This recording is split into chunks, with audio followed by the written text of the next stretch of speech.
تاجیکستان به یک شرکت روسی 15,000 گکتار زمین اجاره می‌دهد.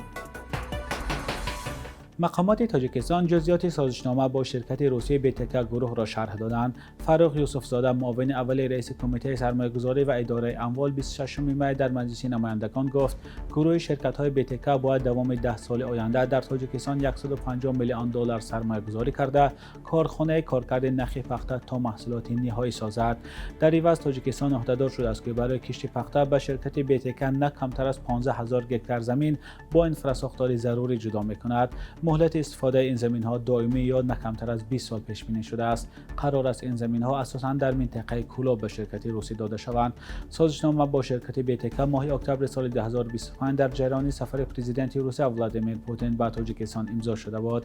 مقامات تاجیکستان هدف از همکاری با این شرکت را رشد صنعت گفته بودند، ولی موضوع گروه بیتکا از آن نظر مورد توجه است که بنا به تحقیق رادیوی آزادی این شرکت اینک 4 سال است که به تهیه لباس حربی به ارتش روسیه در جنگ اوکراین مشغول است. بنیادگذار و بهره گیرنده اساسی این شرکت تیمور ازبالایف زیر تحریم‌های اتحاد اروپا قرار دارد.